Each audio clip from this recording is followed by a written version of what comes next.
మత్తయి సువార్త 26వ అధ్యాయము 14వ వచనం నుండి 27వ అధ్యాయము 66వ వచనం వరకు.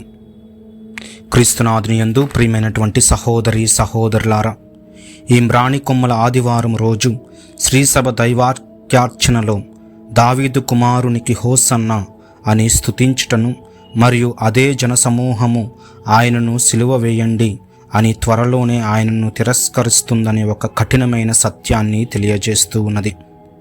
వినయశీలుడైన రాజు గూర్చి జకరియా ప్రవచనాన్ని నెరవేర్చుతూ యేసు గాడిదపై యెరూషలేములో ప్రవేశించాడు. ఆయన బలంతో కాదు, ప్రేమతో గెలుస్తాడు. యేసు యెరూషలేములో ప్రవేశించడం ద్వారా రాజు మెస్సయ్య మరణము మరియు పునరుత్థానం ద్వారా సాధించబోయే రాజ్య గమనాన్ని ప్రకటించాడు. ఇది రాజకీయ విజయం కాదు, దివ్య సమర్పణకు ప్రారంభము. 16వ బెనడిక్ట్ పోపు గారు యేసు తన శత్రువులను నాశనం చేయడానికి రాలేదు, తాను త్యాగ ప్రేమల ద్వారా హృదయాలను గెలుచుకోవడానికి వచ్చాడు. ఆయన రాజ్యాధికారము పూర్తిగా గుడ్ ఫ్రైడే రోజునే వెలుగులోనికి వచ్చింది అని అన్నారు.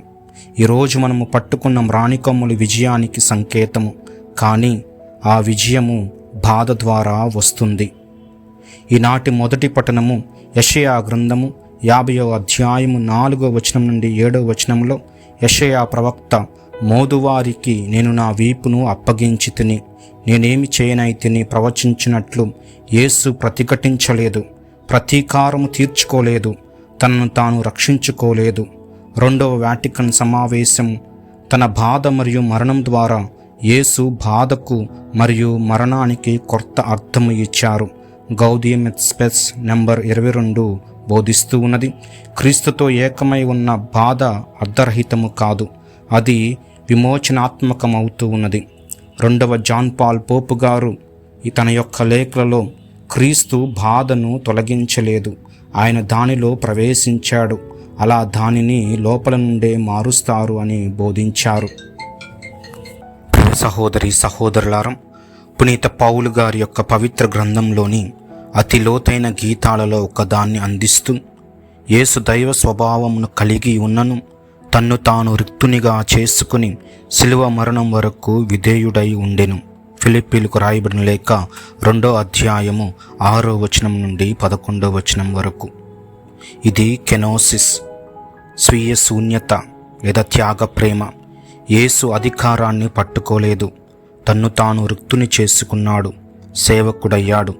కథోలిక శ్రీసభ సత్యోపదేశము, క్రీస్తు సమస్త జీవితము విమోచన రహస్యమే, నంబర్ 517.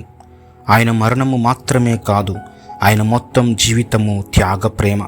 అస్సిసిపుర ఫ్రాన్సిస్ వారు క్రీస్తు శ్రమలను ధ్యానిస్తూ ఏడుస్తూ ఉండేవారంట. ఆయన ఇలా చెప్తూ ఉండేవారు, మనమందరము కూడా ప్రేమను ప్రేమించడం లేదు అని ఆయన చెప్పేవారు. శిలువ ద్వారా దేవుడు మన కొరకు ఎంత దూరం వెళ్ళాడో ఆయన గ్రహించాడు. క్రీస్తు శ్రమల కథ మనుష్యుల యొక్క అస్థిరత భావాలను చూపిస్తూ ఉన్నది. హోసన్న అని కేక వేసిన అదే స్వరాలు సిలువ వేయండి అని అరుపులు పెట్టడం ఎందుకు? యేసు పట్ల వారి అంచనాలు ఫలించలేదు. వారు రాజకీయ రక్షకునిగా కోరగా బాధామయ సేవకుడు లభించాడు. మనము ఎలా ఉన్నాము? అన్నీ బాగున్నప్పుడు దేవుని స్తుతిస్తున్నాం, కానీ సిలువ ఎదురైతే ప్రశ్నిస్తూ ఉన్నామా? కలకత్తపురి పునీత తెరేసా గారు ఈ విధముగా చెబుతూ ఉన్నారు, మీ రోజులలో మీరు బాధపడుతున్నట్లు అనిపిస్తే క్రీస్తు శ్రమలను జ్ఞాపకం చేసుకోండి అని అంటూ ఉండేవారు. మరొక్కసారి విందాం. కలకత్తాపురి మదర్ తెరేసా గారు ఈ విధముగా చెబుతూ ఉండేవారు, మీ రోజులలో మీరు బాధపడుతున్నట్లు అనిపిస్తే క్రీస్తు శ్రమలను జ్ఞాపకం చేసుకోండి. ఈ మ్రాణికొమ్మల ఆదివారము విశ్వాసం యొక్క భావోద్వేగం, ఉత్సాహం కాదు, అది నిలకడ కలిగి జీవించమని నేర్పిస్తూ ఉన్నది. యేసు సిలువ వేయబడినప్పుడు ఓడిపోయినట్లు కనిపించాడు, కానీ నిజానికి అదే విజయం. ఫిలిప్పీలకు రాసినటువంటి లేఖలో దేవుడు ఆయనను అత్యున్నత స్థితికి ఎత్తెనని చెబుతుంది. అవమానంతరము మహిమ. సిలువ ఓటమి కాదు, అది రాజసం. శ్రీసభ తొలి పితరులు సిలువను క్రీస్తు సింహాసనం అని పిలిచేవారు. ఆయన కిరీటము ముళ్ళ కిరీటము, ఆయన రాజదండము ఒక గడ్డి కర్ర, ఆయన రాజవస్త్రము అపహాస్యం. అయితే ఆ సింహాసనం నుండే తండ్రి వీరిని క్షమింపుము అని ప్రార్థించగా పునీత అగస్టిన్ గారు సిలువ వృక్షం రాజు సింహాసనమైంది అని అంటూ ఉండేవారు. ప్రియ సహోదరి సహోదరులారా, మ్రాణికముల ఆదివారం మనలను నేను వేడుకలలో మాత్రమే శిష్యుడన్నా లేక బాధలలోనూ క్రీస్తును అనుసరిస్తూ ఉన్నానా?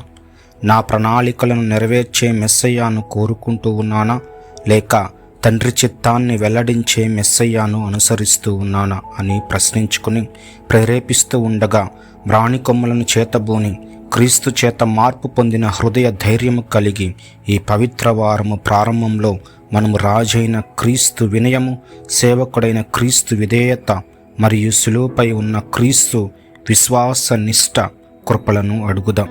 ఈరోజు మనము హోసన్నని కేక వేస్తూ ఉన్నాం.